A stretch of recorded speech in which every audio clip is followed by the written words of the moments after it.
بسم اللہ الرحمن الرحیم۔ کیا آپ جانتے ہیں کہ ایک دریا جس کا ذکر دنیا کی قدیم ترین تہذیبوں، اسلامی پیشن گوئیوں اور انسانی تاریخ کے سب سے دردناک سانحے میں ملتا ہے؟ جی ہاں، یہ ہے دریائے فرات، جو مشرق وسطیٰ کی سرزمین پر بہنے والا ایک ایسا دریا ہے جس نے تاریخ کے کئی اہم موڑ دیکھے۔ ایک طرف یہ قیامت کی بڑی نشانیوں میں شامل ہے کہ اس کے خشک ہونے سے سونے کا پہاڑ ظاہر ہوگا، اور دوسری جانب یہ وہ دریا ہے جس کے کنارے کربلا کا عظیم سانحہ پیش آیا، جہاں حق و باطل کی جنگ نے انسانیت کو صبر، قربانی اور وفاداری کا سب سے بڑا سبق دیا۔ رسول کریم صلی اللہ علیہ وآلہ وسلم کی پیشن گوئی کے مطابق فرات کا خشک ہونا قیامت کے قریب ایک بڑی آزمائش کا سبب بنے گا۔ سونے کا پہاڑ انسانوں کو اس قدر لالچ میں ڈالے گا کہ جنگ و جدل میں ہزاروں جانیں ضائع ہو جائیں گی، لیکن یہی فرات کربلا کے اس دلخراش واقعے کا بھی گواہ ہے، جہاں حضرت امام حسین اور ان کے ساتھیوں کو پیاس کی شدت میں شہید کیا گیا۔ یہ دریا صرف پانی کا ایک بہاؤ نہیں بلکہ ایمان، آزمائش اور قربانی کی ایک زندہ تصویر ہے۔ فرات کے کنارے وہ مقام ہے جہاں ظالم یزیدی لشکر نے امام حسین اور ان کے اہل بیت کو پانی سے محروم کر کے تاریخ کے سب سے بڑے ظلم کو انجام دیا۔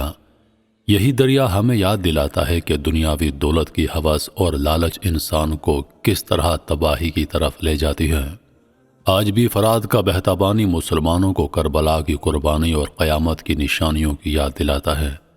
اس کی کہانی ماضی کے ہمیں ان تلخ حقائق سے روشناس کرواتی ہے جو ہماری زندگی کے لیے سبق آموز ہیں۔ تو آئیے اس عظیم دریا کے حوالے سے وہ کہانیاں اور پیشن گوئیاں جانتے ہیں جو ہماری روحانی، تاریخی اور اخلاقی زندگی کو جھنجھوڑ کر رکھ دیتی ہیں۔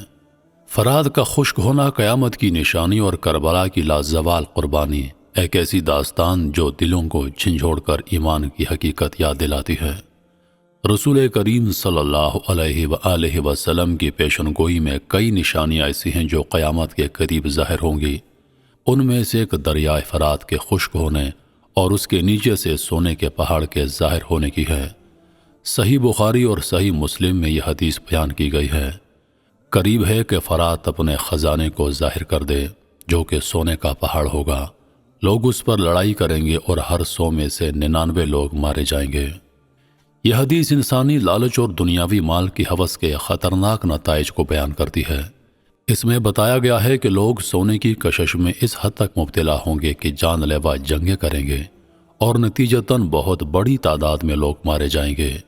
یہ حدیث نہ صرف ایک نشانی بلکہ ایک تنبیہ ہے کہ دنیاوی مال و دولت کے پیچھے جان دینے کا کوئی فائدہ نہیں۔ اسلامی تعلیمات کے قیامت سے پہلے ظاہر ہونے والی علامات کو 2 اقسام میں تقسیم کیا گیا ہے۔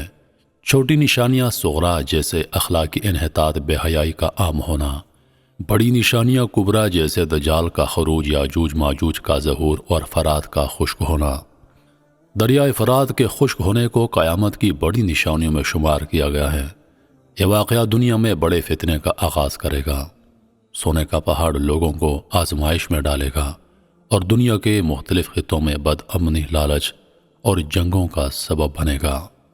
فرات دنیا کے قدیم ترین دریاؤں میں سے ایک ہیں جو ترکی کے پہاڑوں سے نکلتا ہے اور شام اور عراق سے گزرتا ہے۔ یہ دریا مشرق وسطیٰ میں زراعت اور معیشت کے لیے ریڑھ کی ہڈی سمجھا جاتا ہے۔ موجودہ دور میں فرات کے پانی کی سطح مسلسل کم ہو رہی ہے۔ ترکی، شام اور عراق کے درمیان آبی تنازعات نے دریا کے قدرتی بہاؤ کو شدید متاثر کیا ہے۔ ترکی کے بڑے ڈیمز اور ماحولیاتی تبدیلیوں کی وجہ سے دریا کے خشک ہونے کا خدشہ بڑھتا جا رہا ہے۔ فرات کے خشک ہونے کی پیشن گوئی آج کے دور میں زیادہ قریب محسوس ہوتی ہے، اور یہ ایک حیران کن بات ہے کہ یہ حدیث صدیوں پہلے بیان کی گئی تھی جب ایسے حالات کا تصور بھی محال تھا۔ سونے کو ہمیشہ انسانی خواہشات اور لالچ کی علامت سمجھا گیا ہے۔ سونے کا پہاڑ ظاہر ہونا انسان کی آزمائش کا سبب بنے گا۔ حدیث کے مطابق یہ سونا انسانوں کے درمیان شدید جنگوں کا باعث بنے گا۔ سونے کے لیے جنگیں تاریخ میں بھی ہوتی رہی ہیں۔ مثال کے طور پر یورپ میں گولڈ رش کا دور، افریقہ میں معدنی وسائل کے لیے ہونے والی جنگیں۔ اس حدیث کی خاص بات یہ ہے کہ یہ نہ صرف مستقبل کے ایک واقعے کو بیان کرتی ہے بلکہ یہ بھی واضح کرتی ہے کہ انسانی فطرت میں دولت کی ہوس کس قدر خطرناک ہو سکتی ہے۔ دریائے فرات کے خشک ہونے کی حدیث کو آج کے ماحولیاتی اور سیاسی حالات کے تناظر میں بھی سمجھا جا سکتا ہے۔ دنیا بھر میں دریا خشک ہو رہے ہیں اور فرات بھی ان میں شامل ہے۔ گلوبل وارمنگ، کم بارشیں اور ڈیمز کی تعمیر کی وجہ سے دریاؤں کے بہاؤ میں شدید کمی آ چکی ہے۔ آبی تنازعات، ترکی، شام اور عراق کے درمیان فرات کے پانی کی تقسیم پر تنازعات چل رہے ہیں۔ یہ حالات اس حدیث کو حقیقت کے قریب لے آتے ہیں اور اس بات کا ثبوت ہے کہ قرآن و حدیث کی پیشن گوئیاں کس قدر درست ہیں۔ سونے کا پہاڑ صرف مادی دولت نہیں بلکہ ایک آزمائش کی علامت بھی ہو سکتا ہے۔ قرآن و حدیث میں کئی جگہ آزمائشوں کا ذکر ہے جن کے ذریعے انسان کے ایمان اور صبر کا امتحان لیا جائے گا۔ یہ پیشن گوئی ہمیں دنیا کی حقیقت اور آخرت کی تیاری کی طرف توجہ دلاتی ہے۔ یہ یاد دہانی کرواتی ہے کہ دنیاوی مال و دولت محض عارضی ہے اور اس کے لیے جان دینا بے وقوفی ہے۔ حدیث میں ذکر کیا گیا ہے کہ اس سونے کے لیے لوگ جنگ کریں گے اور ہر 100 میں سے 99 لوگ مارے جائیں گے۔ یہ بات انسان کے لیے تنبیہ ہے کہ دولت کی ہوس فتنہ اور فساد کا سبب بنتی ہے۔ موجودہ دور میں بھی ہم دیکھتے ہیں کہ دولت اور قدرتی وسائل کے لیے ممالک کے درمیان جنگیں جاری ہیں اور لاکھوں افراد اپنی جانوں سے ہاتھ دھو بیٹھے ہیں۔ یہ پیشنگوئی نہ صرف ایک خبر ہے بلکہ ایک سبق ہے۔ دنیاوی مال و دولت کے پیچھے بھاگنے کے بجائے انسان کو آخرت کی تیاری کرنی چاہیے۔ دریائے فرات اسلامی تاریخ میں نہایت اہمیت رکھتا ہے، خاص طور پر واقعہ کربلا کے تناظر میں۔ فرات کا پانی اس عظیم سانحہ کا حصہ تھا جہاں حضرت امام حسین اور ان کے ساتھیوں کو شہید کیا گیا۔ کربلا کا میدان جو دریائے فرات کے قریب واقع ہے وہ مقام ہے جہاں 10 محرم الحرام 61 ہجری کو حضرت امام حسین رضی اللہ عنہ اور ان کے اہل بیت کو ظالم یزیدی لشکر نے پانی سے محروم کر دیا۔ فرات کا پانی اس وقت یزید کے لشکر کے قبضے میں تھا اور امام حسین اور ان کے ساتھیوں کو جان بوجھ کر پیاسا رکھا گیا۔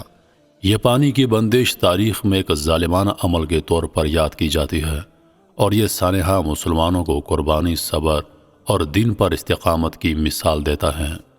رسول کریم صلی اللہ علیہ وآلہ وسلم نے ایک حدیث میں دریائے فرات اور کربلا کے حوالے سے پیشن گوئی فرمائی تھی۔ جبریل علیہ السلام نے مجھے اس زمین کربلا کی مٹی لا کر دکھائی جہاں حسین شہید کیے جائیں گے۔ یہ زمین فرات کے کنارے واقع ہے۔ اس حدیث میں رسول اللہ نے واضح طور پر بتایا کہ فرات کے کنارے واقع کربلا وہ مقام ہوگا جہاں حضرت امام حسین کی شہادت ہوگی۔ یہ پیشنگوئی نہ صرف واقعہ کربلا کی صداقت کو ثابت کرتی ہے بلکہ اس میں ایک روحانی سبق ہے کہ ایمان کی حفاظت کے لیے جان دینا ایک عظیم قربانی ہے۔ کربلا میں یزیدی لشکر نے حضرت امام حسین کے ساتھیوں پر پانی بند کر دیا جو کہ فرات کے قریب ہی کیمپ کیے ہوئے تھے۔ اس ظالمانہ عمل نے اہل بیت کی قربانی کی شدت کو بڑھا دیا اور ان کی عظمت کو مزید واضح کر دیا۔